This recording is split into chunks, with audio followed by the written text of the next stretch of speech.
Put God first. Put God first in everything you do. Everything that you think you see in me, everything that I've accomplished, everything that you think I have, and I have a few things, everything that I have is by the grace of God. Understand that. It's a gift. I was sitting in my mother's beauty parlor, and I'm looking in the mirror, and I see behind me this woman under the dryer. And every time she looked up, every time I looked up, she was looking at me, just looking me in the eye. And I didn't know who she was, and I said, she said, somebody give me a pen, give me a pencil. I have a prophecy. March 27, 1975. She said, boy, you are going to travel the world and speak to millions of people. Now, mind you, I was flunked out of college. I'm thinking about joining the army. I didn't know what I was going to do, and she's telling me I'm going to travel the world and speak to millions of people. Well, I have traveled the world, and I have spoke to millions of people. But that's not the most important thing, the success that I had. The most important thing is that what she taught me and what she told me that day has stayed with me since. I've been protected. I've been directed. I've been corrected. I've kept God in my life, and it's kept me humble. I didn't always stick with him, but he always stuck with me. So stick with him in everything you do. If you think you want to do what you think I've done, then do what I've done and stick with God. Number 2, fail big. That's right. Fail big. Today's the beginning of the rest of your life, and it can be very frightening. It's a new world out there. It's a mean world out there, and you only live once. So do what you feel passionate about. Take chances. But don't be afraid to go outside the box. Don't be afraid to think outside the box. Don't be afraid to fail big, to dream big.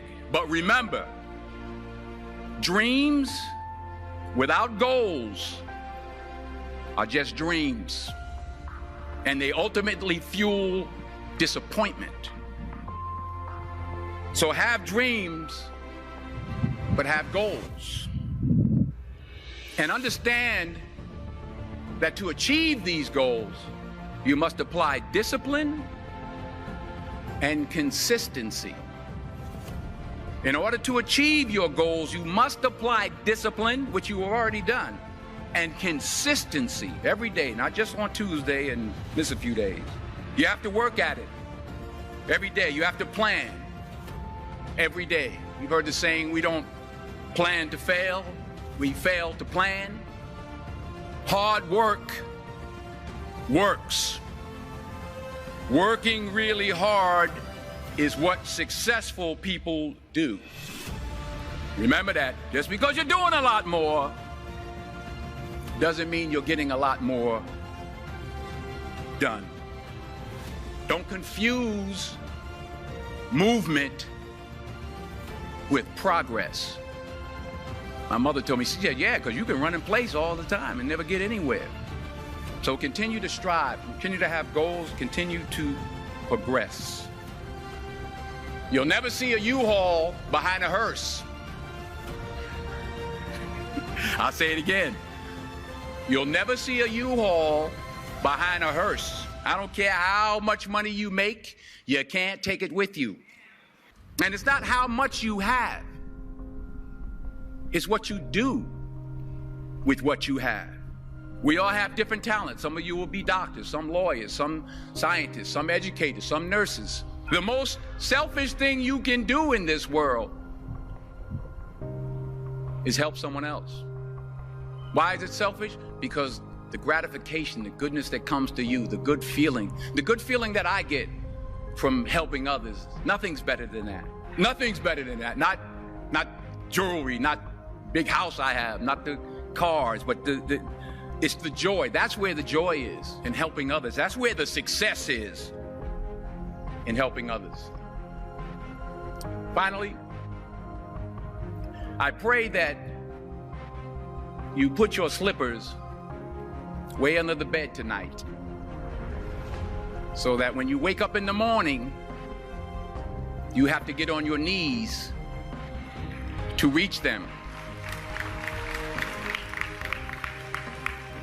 And while you're down there, say thank you for grace. Thank you for mercy. Thank you for understanding. Thank you for wisdom. Thank you for parents.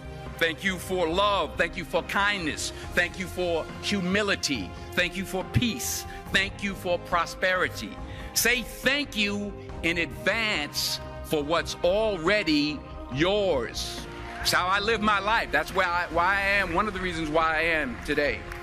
Say thank you in advance for what is already yours. True desire in the heart for anything good is God's proof to you, sent beforehand to indicate that it's yours already.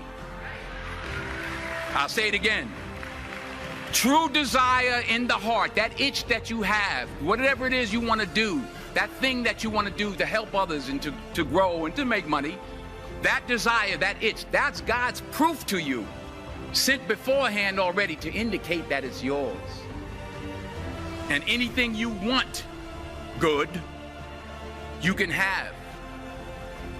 So claim it. Work hard to get it. When you get it, reach back.